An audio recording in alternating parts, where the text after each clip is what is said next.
This is Abe Friedtanzer from Awards Radar, and I'm so thrilled to be speaking with Aleeza Chanowitz, the creator and star of Chanshi. How are you today, Aleeza? I'm warm now because I'm inside, so it's all good. Pretty good, Awesome. thank God. Well, I don't think we're that far apart geographically, but I appreciate you taking me some time to talk to me over Zoom today during this busy festival. Yeah, I'm here with a 3-week-old baby, so it's nice to be able to do things from the hotel. Well, Mazel Tov, wonderful. You know? So I think this show is great. I got a chance to watch the first four episodes that are screening here at Sundance, and I'm curious if it was difficult to convince people to let you make it. Oh, it's an interesting question because um, I think that the network, when they first kind of like, when the woman from the network, when she first approached me, I think that the network, it hot, the Israeli network, I think at first they were in a different place than they are now, 5 years later than when I started. So along the way, there definitely were fears that like this is not really what their viewers are watching. I think that was the most fearful thing of like, are they going to let me finish it at each stage? I was wondering, will I get to the next stage? And then once we were in the editing room, there was just a lot of fears around, will people, because it's not in America yet. Like now we're in Sundance, so it's amazing to see that. Okay, we got accepted to Sundance, which means apparently the comedy or whatever, everything translated to American audiences. But in Israel, there's a fear of like having a show that's half in English. Would people watch it? Honestly, I don't know if people are watching it. They didn't tell me. In Tel Aviv, they're watching it. That makes sense. Well, I think it's interesting because I think people just living in Israel, even if they're, secular, have a certain understanding of, from culture and all that. And I think that I was online with somebody, they're like, oh yeah, I'm seeing Chanshi tomorrow. I'm like, oh, I hope you enjoyed that. But I'm curious whether American audiences who are coming to Sundance to see movies and TV have no knowledge of observant Judaism or Israel, what they're going to think of this show. I have no idea what they're going to think. There was one screening and I wasn't here for that. The directors were here and they said that people came up to them afterwards and they really enjoyed it, and that nobody left in the middle, which is also a good sign. I don't know if people are as offended here because maybe they don't understand all of the jokes, but they've only seen 4 episodes. We continue to offend. There's 10 in total. Right. No, I'm looking forward to seeing those at some point. It is interesting. Did you ever think, did you ever concede that this would be something that would reach American audiences, or were you just planning for it in Israel? I think I always thought about what's going to happen abroad. Because first of all, there's no money in Israel. But I do feel like there's an opportunity. Like I think from what I understand from friends that are here trying to make it, quote unquote, you know what I mean? Like it's harder to get through the door because there's a lot more competition. For me, I went to film school in Israel, and a lot of the people who work in the industry were my teachers. You know what I mean? You already have a foot in the door. So this definitely gave me the opportunity. What was the other question? I think I half answered the question. If you expected it to be shown in America, or if you were always just planning it for it to only be in Israel. I can't expect anything, so it's really nice. But I did always think like I really wanted to sell abroad because I don't know, that's better. More people. Well, I was also reading about some of the inspirations for this show, and it's interesting to see it's mostly, American and British shows. Are there any Israeli shows that inspired you?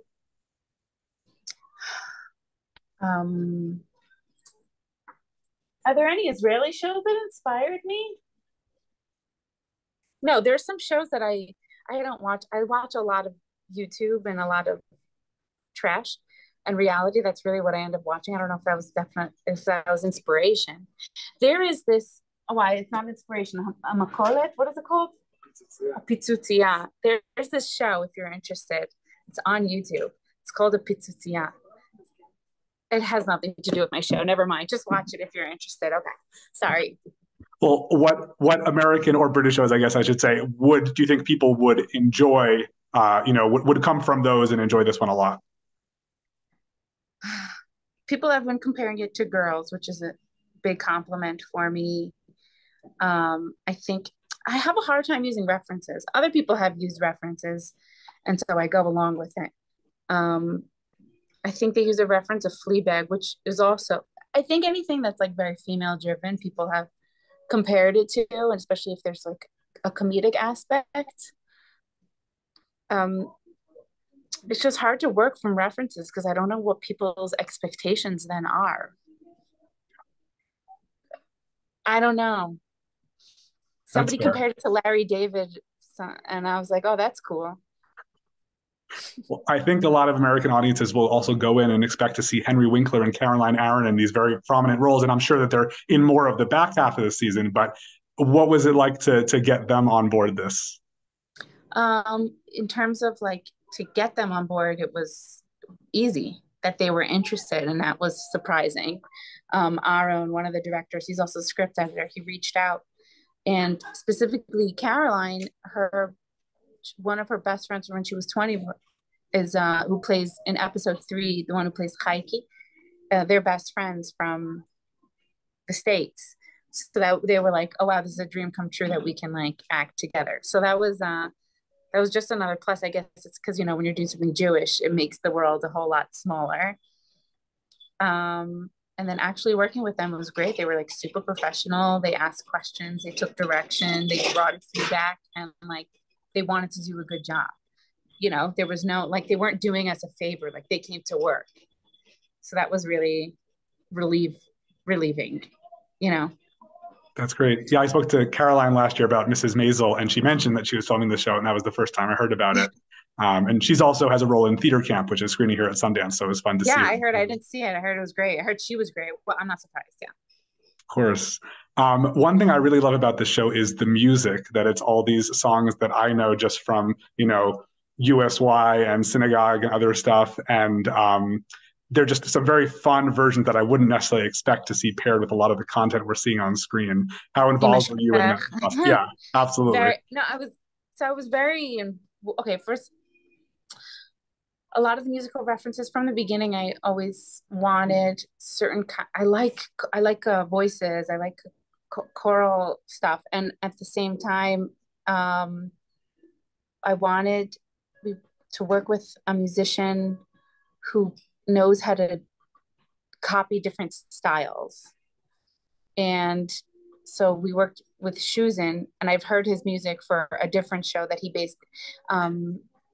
He had to make it sound like it was like from a different time, and I heard music there, and I was like, well, I didn't realize that he made that all up now. So we met him, and it was just amazing how talented he is. I played in like Miami Boys Choir, and we're like, we want something like this for like this part, and he did it, and he did it really well. Also with Imish Kachech, like there's also an issue with using certain songs because they belong to certain artists. And so he recomposed like new melodies for this, and they seem really authentic. And I'm just really happy that like I had this vision. I didn't know if it would work out, and like he made it. Anyways, I'm going to pass on the compliment to him. That's nice. Well, one of the first interviews I did at Sundance was actually for a film that the very memorable Imesh Kachek, which is Fill the Void, which is a completely radically different project, but it's nice to sort of have those two linked by music and some themes. Definitely. I'm also, sorry, go ahead. No, I was like, I don't know. For me, it's funny. It's great. It's an honor. I don't know what the other side would think, but whatever. Well, do you think that there are people who start watching this and haven't seen, let's say, the poster, of her licking the ground outside the plane, who start watching this and are just shocked and not expecting this content? Yeah, and there's people who are very offended. I mean, I don't have a lot of social media. I just have like Facebook, so I'm only updated by whatever other people send me, and I like reading the negative comments because I find it entertaining. And a lot of people seem to be offended, or they're not going to watch it, or how could you show this kind of thing? And I'm like, wow, I'm so glad that I offended you so much to the point that you had to say something about it. I obviously touched a nerve. So there's no such thing as bad publicity in my book.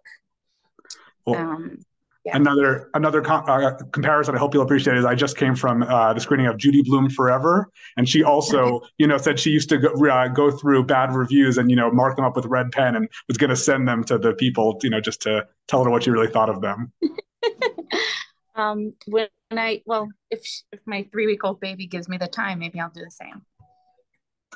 Were you also, there are so many great, there's so much Jewish content in the show, obviously, but very little of it is explained, which, as I said before, is probably for an Israeli audience not much of an issue. But even for a secular Jewish audience in America, I'm not sure. I think they might miss a lot of things. Did you have any temptation to sort of explain things?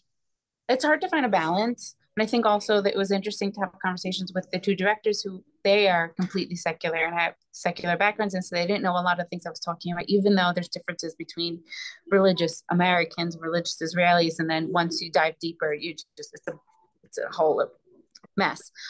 It never ends. But there's like certain things that were discussions of like, it doesn't make any sense. But if, as long as the context of like the overall scene or like certain emotions that those do translate, or like, being an outsider or boundaries. And I feel like for me, it was also important that someone who watches a show who's of a similar background to me, or they know this world, that they feel that it's authentic to them. So like a lot of the nuances were important for me to keep. And I'm hoping that like the emotional part and the jokes, it's like, it's funny and the context is strong enough that it'll translate. I don't know what people are going to think. I can't control it. I don't know. Well, I really enjoyed it, and I think I know a ton of people who really enjoyed it. I don't know that any of them are at Sundance, but I'm hoping they'll get a chance to see it at some point. And yes, me too. So I also liked how things started getting a little bit more dramatic as we got into episode 4, and I'm curious what you can preview about the 6 episodes that you did make after that. Maybe.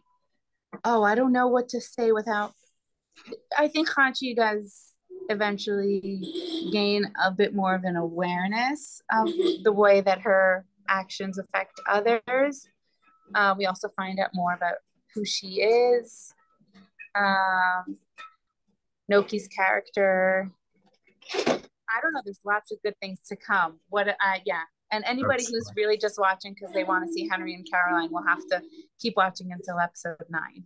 So. Okay.